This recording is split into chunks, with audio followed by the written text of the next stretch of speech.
Let's start on with some stories on the cedi, and some business associations have reacted to the downward performance of the cedi on the market, insisting they may have no other choice than to pass on the extra costs incurred to consumers. Already, there have been calls for an urgent intervention to cushion local businesses against the cedi fall. Charles Aite has been engaging some businesses and stakeholders who say businesses are fast losing their capital in the wake of the local currency. One of the main topics of the mind of every business leader, entrepreneur and executive is the issue of the depreciation of the cedi. So far, we at Joy Business have been giving you clear details as to the updates regarding the Ghana cedi and issues attendant to that. But to what extent are they coping in the wake of these issues of the cedi and the cost of doing business in Ghana?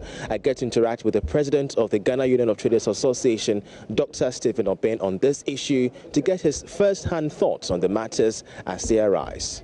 How concerned are you as an association regarding the state of the cedi as it is now? It's very worrying. It simply means that we are losing our capitals. That's all that it means.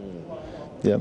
So how are you coping at this moment? What particular strategies are your members taking to still stay afloat in the wake of this development? Because we do know it's going to impact on imports as well as exports especially. Yeah, it's management as usual, but the bulk lies on government to stabilize it. Get to interact with Executive Secretary of the Food and Beverage Association of Ghana, Samuel Agre, as we find out from him what exactly could be the best way out for them, and especially how best they are coping in these troubling times. So obviously, if importers or manufacturers are going to look at it the way it is running, then obviously you would have to increase your price every now and then. But some of them, strategically, they have this long-term measure that they've taken. And therefore, if you do your own projections very well, it's also help you to benchmark your costing. Otherwise, we would be increasing prices every now and then, which is not good for manufacturing and also for businesses, because you need to have a long-term plan, do your projections right, so that at least you can be stable in the market. Otherwise, eventually, you have to price yourself out of the market, because the soft drink manufacturers, for instance, I'm telling you, most of them, if you sit down with them, they can tell you the losses that they are making. So far, government has made it clear that all efforts to arrest the depreciation of the cedi is in progress, and that business associations will not have to panic. But based on the interactions that we've had so far, it is very clear that the impacts are very much intense, and they are just hoping that situations will not get worse in the coming months. For Joy Business, I'm Charles Aite reporting.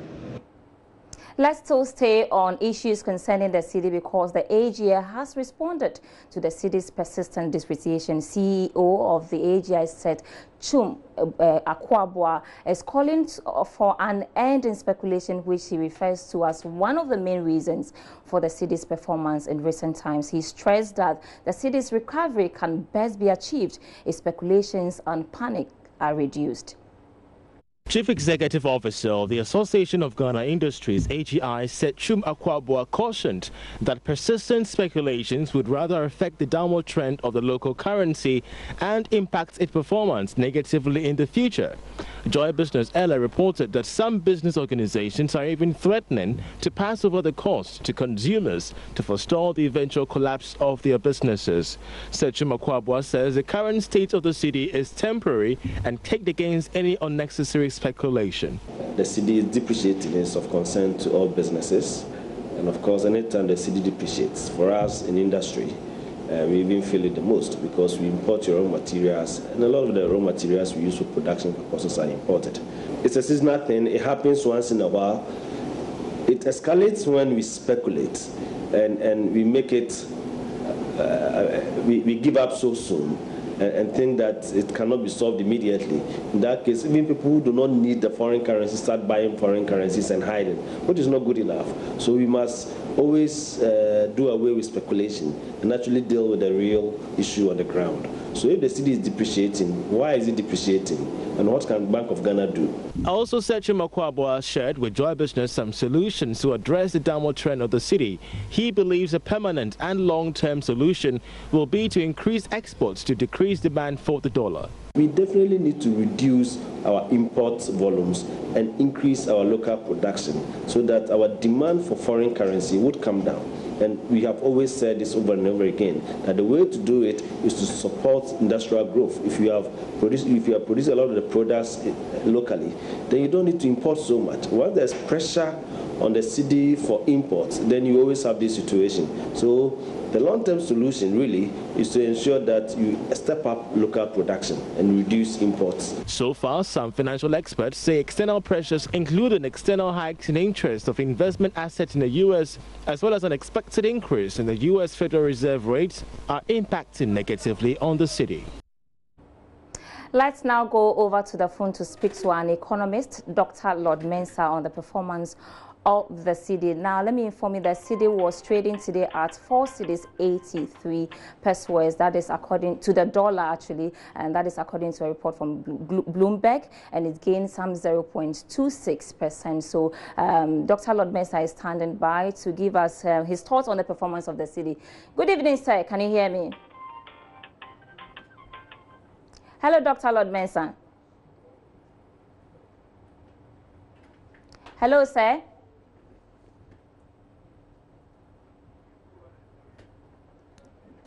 All right, so we are trying to establish contact back with Dr. Lord Mensah. We'll be speaking about the cedi and its performance and how it's been trading against the dollar today. It traded at 4 cedis 83 pesos, and that is according to Bloomberg. It gained some 0.26% as of 9 a.m. today. So we want to seek the thought of Dr. Lord Mensah on the performance of the cedi and as to whether the woes of the cedi is far from over and what can be done to be able to arrest the cedi. So we'll try as much as possible to establish contact back with him to bring you his thoughts on the performance of the cedi. So as of 9 today, let me re-emphasize again, the dollar was trading for 4 cedis 83 pesos. Let's pause for a break. When we come back, we have more.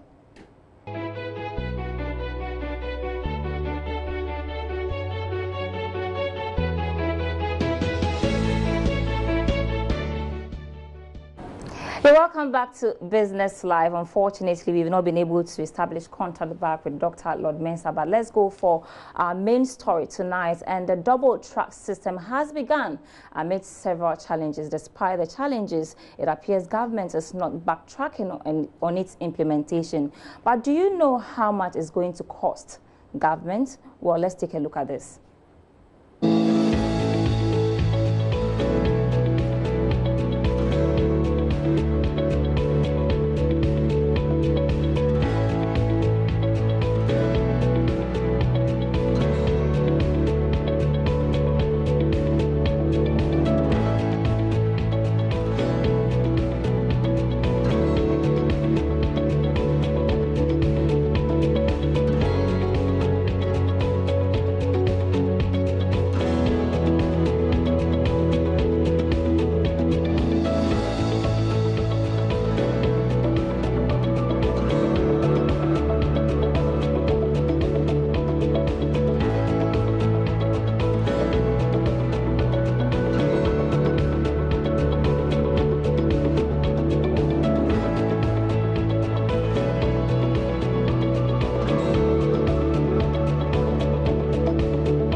So now you know how much the double track system is going to cost the nation. But joining me in the studio for further discussion on the topic is independent education consultant and former acting director general of the GES, Mr. Charles Aheto-Chiga. Thanks so much for joining me, sir. Thank you very much. First of all, before we go into the figures, what do you make of the double track system in general? Well, as I've said once before on a sister program, I think we've come very far in terms of the decision to implement the double track system. So consequently, it's very difficult to make any statement because it's neither here nor there. Okay. Once the government has decided, and thankfully we've had opportunity to share our concerns, and the government is still implementing. There's very little to say except to see what the outcome would be. It started this week. You've seen some of the inconsistencies, the challenges that it's having. Is it because well, voices like yours have not been heard in the past, and that's why we are where we are? Well, again, I think maybe so and maybe not. I think that because it's essentially quite new, there will be some of these teething problems, and that should be expected. But again, it's just a whole issue of the different aspects of the communication. Okay. You know, we need a very consistent communication in terms of what this whole program is about and how it will be implemented, because you gather too many pieces from sources that you cannot even confirm whether they are true or not. Okay. And that is very, very worrying. Okay. The cost to the program, we understand, is 323 million Ghana cedis. Yeah. What do you make of that cost? Is it enough? And can we actually do with what has been put to the double track system? Well, again, it all depends on what the details are. Somebody will say that the devil is in the detail. Yeah. We are not too certain as to what that 323 million really stands for. At least there was a breakdown in the graphic. I saw the queue. Some going to the school facilities to be put up and all that. But again, the greater part of the funding seems to be in the area where most of us have had cause to complain, and that is the feeding component, because the feeding part is taking quite some significant amount of money, which again as a country we could have done without if we had listened to some of the voices that have insisted that we need to take a second look at the boarding facility and a whole range of things. So those are the kinds of things that are not, again, it is also to do with what happens when the actual spending begins, and whether the 323 really is exactly the amount is something that we would need, or it will have to go up. Looking at the trends, we are likely to see exceed that. We are likely to go a bit higher. And where are we getting the funding for this? Well, government says that, the president has said that, okay, he's keen on implementing the double track system, so we shouldn't worry about costs. Should we be worried? Well, again, you see, it's about what we used to say, that if the blind man says, "I'll stone you," then you should know that his leg is on a stone. And I think the president is very convinced that the policy is good. Well, yes, it is good. It's only the way it's being implemented that's a bit of a challenge. So the president knows where he's going to get his resources. But don't you think that it's fair for Ghanaians to know where we are? After all, we are going to pay for it, so we should be able to know where the source of funding is going to come from. That's perfectly right, because again, for me, it's all part of the government communication system. I mean, the government will have to communicate. And the queue we saw in terms of the breakdown of a 323 provides some insight into potentially how much we are going to spend on the double track system. But it's important to mention that education is expensive. Annually, there have been increases in the unit costs per student over the years. And so one would expect that we could probably be spending a bit more than what we have put here, especially when we come to think about inputs and issues relating to the things that would encourage children to learn. I'm glad you mentioned that education is expensive. That is why some have argued that we shouldn't do it for free. But again, the free is being questioned because some people are being asked to pay 5 cedis to check their postings. Is that in essence free education when you have to pay 5 cedis? Well, this information I'm hearing for the first time. But I believe that from the sources that I've spoken to, it's supposed to be entirely free. So if anybody is taking 5 CDs for people to check, that's another matter, and maybe the ministry would take some action in response to that, because again it violates and undermines the general principle of the policy. Okay, finally, before I let you go, moving forward, how should we implement this whole thing? Because you said the implementation has an issue, so how should it be done to be able to solve the challenges that we are currently enjoying? Well, you brought me back to the same point that I said now is a bit redundant to talk about. But one would have expected that a lot of the voices that have already gone before now, that look, let's take a look at the boarding side of things.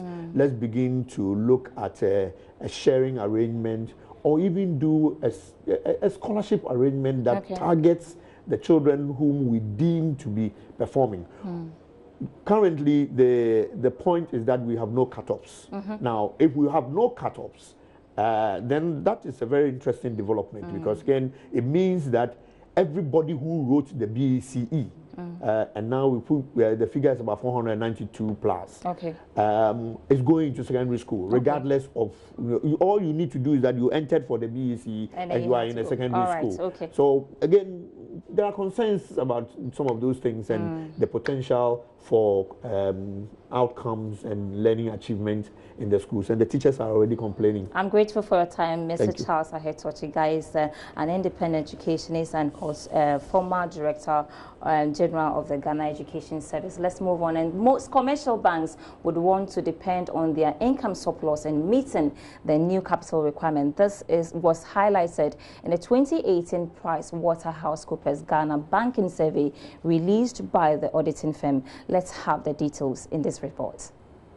The survey engaged banking chiefs, risk officers and strategy heads of these banks over a year through interview and questionnaires, and elicit views on how the minimum capital requirement is likely to impact on the investment of banks. In all, about 17 commercial banks were surveyed. Majority of the respondents were of the view that turning to their income surpluses might be the best way out in helping them meet the new capital requirement. This was followed by the sale of shares to new investors. The banks also preferred relying on reserves for fresh capital injection. They were also of the view that fresh capital from new investors as a more realistic option compared to rights issues. The commercial banks also saw that the single obligor limits for banks could also be increased very soon, which would go a long way to improve the amount of businesses the banks can handle, as well as improve funding for private businesses. However, some of the banks were also of the view that increase in the capital would not obviously lead to strong growth in profits. On improving market presence after capitalization, the survey showed that branch expansion would be critical in growing their banks as well as expanding into new areas. Majority of banking chiefs surveyed promised to give more attention to board evaluation and will become a priority for most of them, while board qualification and composition would be evaluated. The 2018 Ghana Banking Survey also showed that Barclays, Standard Chartered Bank, Stanbic Bank, Ecobank, Zenith Bank and Fidelity Bank has been in the top league of the biggest banks in the country. These banks held almost 60% of the total 61 billion industry deposits. Ecobank had the biggest share of industry lending, followed by Barclays Bank. On our banking news, we wrap up on Business Live tonight. Thanks so much for watching, and for more business news, do log on to myjoyonline.com for more business news. My name is Sandra Isenamapeno.